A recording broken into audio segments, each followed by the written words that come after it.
क्या आपको लगता है कि किसी 30,000 सैनिकों वाली विशाल और आधुनिक हथियारों से लैस शाही सेना को बिना किसी बड़े खून खराबे के घुटनों पर लाया जा सकता है?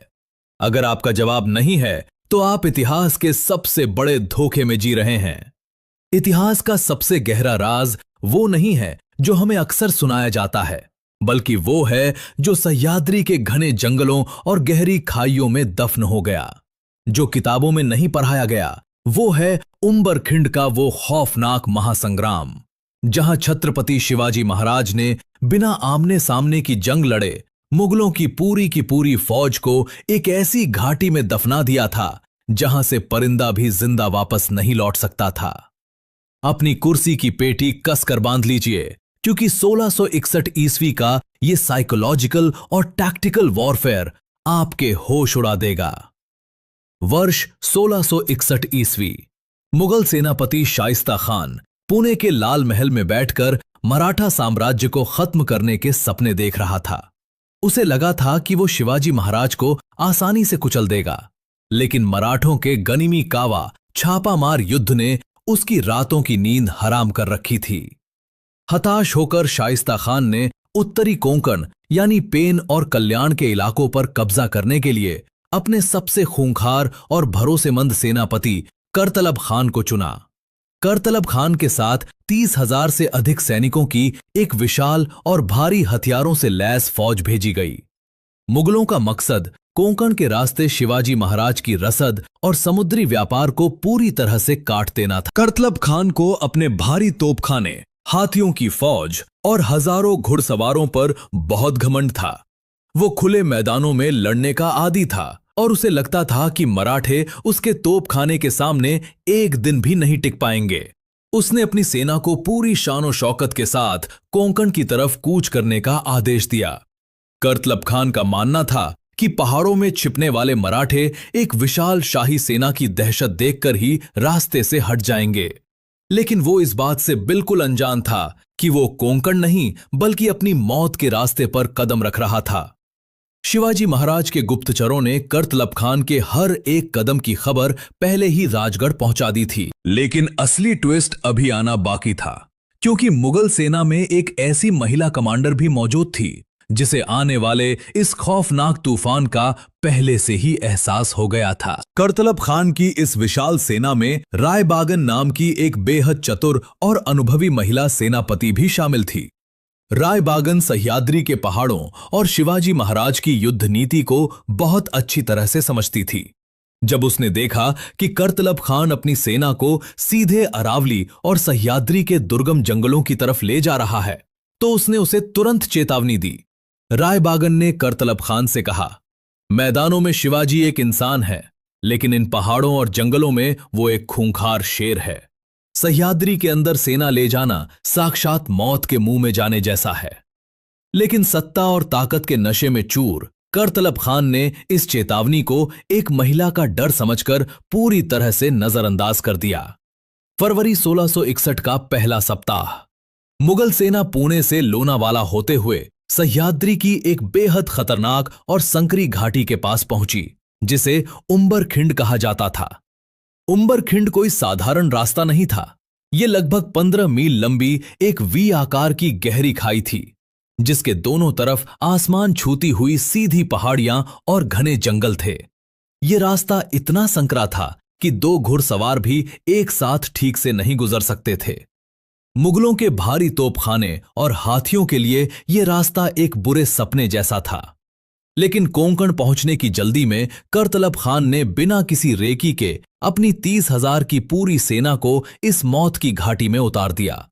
मुगलों को लगा था कि पहाड़ियां बिल्कुल शांत हैं, लेकिन उन्हें नहीं पता था कि उन शांत पेड़ों के पीछे साक्षात मौत अपनी सांसें रोके बैठी थी।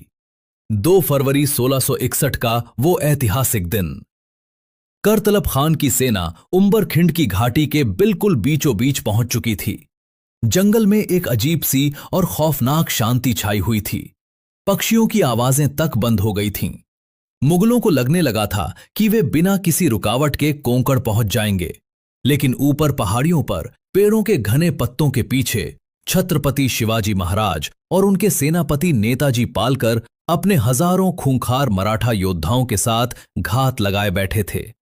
मराठों ने मुगलों की पूरी फौज को उस 15 मील लंबी घाटी के अंदर पूरी तरह से समा जाने का इंतजार किया। ये एक ऐसा जाल था जिसे बहुत ही ठंडे दिमाग और अचूक गणित के साथ बिछाया गया था। अचानक घाटी के मुहाने पर एक जोरदार धमाका हुआ और पहाड़ियों से सैकड़ों विशाल पेड़ और भारी चट्टानें काटकर नीचे गिरा दी गईं।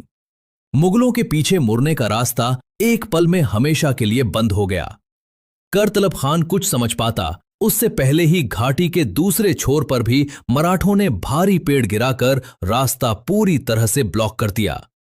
30,000 की विशाल मुगल सेना आगे और पीछे से एक संकरे डब्बे में पैक हो चुकी थी। अब उनके पास न तो आगे बढ़ने की जगह थी और न ही पीछे हटने की।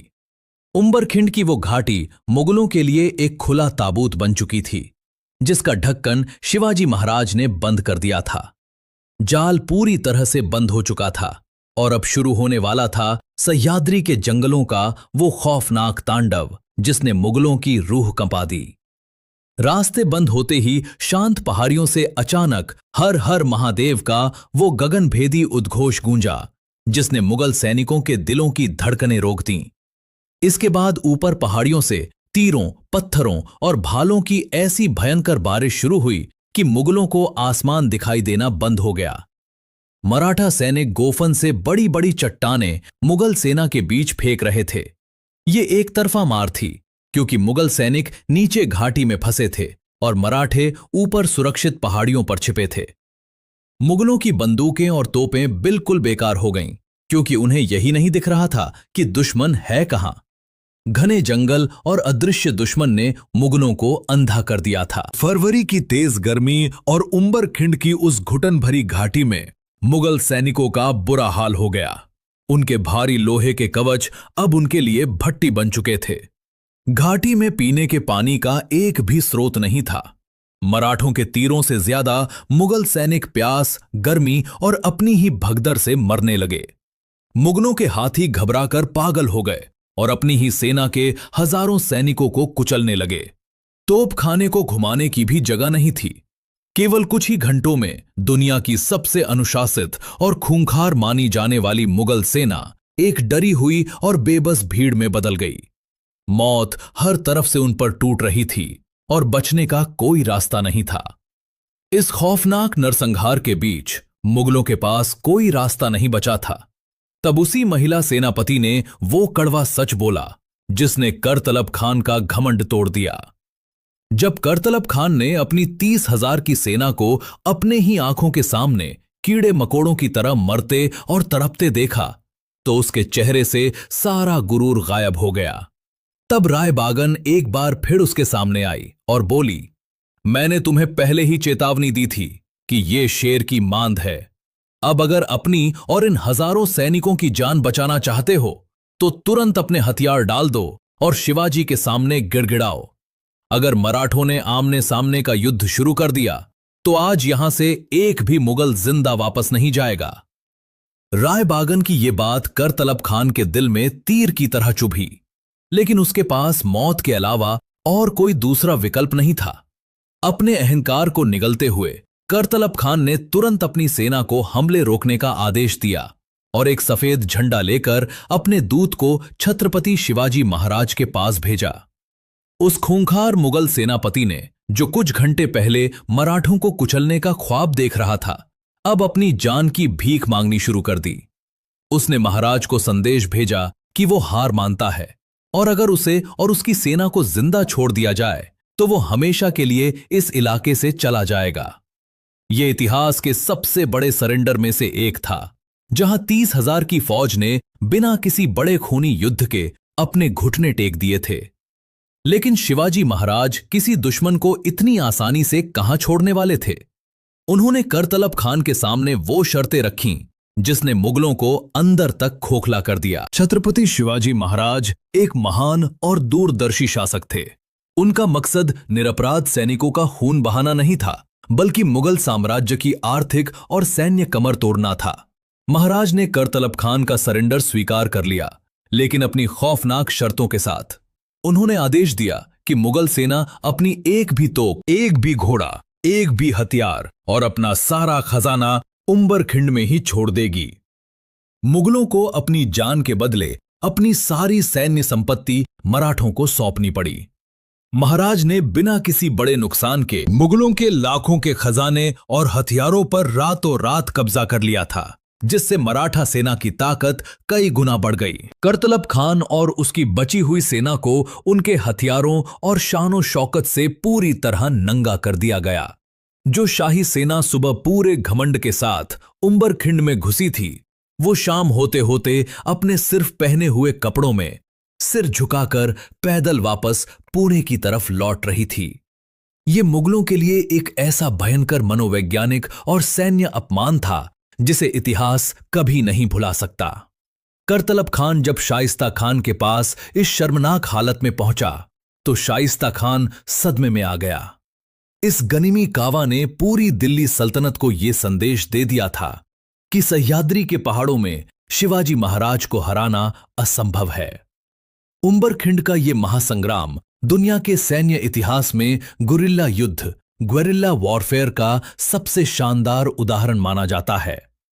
शिवाजी महाराज ने यह साबित कर दिया कि युद्ध केवल बड़ी सेना और हथियारों से नहीं, बल्कि दिमाग, भूगोल के ज्ञान और अचूक रणनीति से जीता जाता है। बिना अपनी सेना का खून बहाए 30,000 की दुश्मन फौज को सरेंडर करवा लेना एक ऐसा अजूबा है जिसकी मिसाल आज भी दुनिया की बड़ी बड़ी मिलिट्री एकेडमियों में दी जाती है। ये जीत सिर्फ कोंकण की नहीं थी, बल्कि ये मराठा स्वाभिमान की वो दहाड़ थी जिसने औरंगजेब के सिंहासन को जड़ से हिलाकर रख दिया था। उंबरखिंड के इस खौफनाक महासंग्राम ने हमें ये सिखाया कि जब रणनीति और मातृभूमि से प्रेम मिल जाते हैं तो सामने चाहे 30,000 की फौज हो या दुनिया का कोई भी क्रूर साम्राज्य, उसे घुटने टेकने ही पड़ते हैं। छत्रपति शिवाजी महाराज का ये गनिमी कावा हमारे इतिहास का वो चमकता हुआ सूरज है जिसे कभी भुलाया नहीं जा सकता। अब मैं आपसे एक सवाल पूछता हूं, क्या आपको लगता है कि अगर मुगलों के पास उंबरखिंड में तोपों की जगह राय बागन जैसी चतुर सोच होती तो इतिहास कुछ और होता? मुझे अपने विचार कमेंट्स में अभी लिखकर बताएं। अगर आप भी चाहते हैं कि हमारी ये अनहर्ड हिस्ट्री इसी तरह दुनिया के सामने आती रहे तो तुरंत चैनल को सब्सक्राइब करें और इस वीडियो को हर हिंदुस्तानी तक शेयर करें। जय भवानी, जय शिवाजी।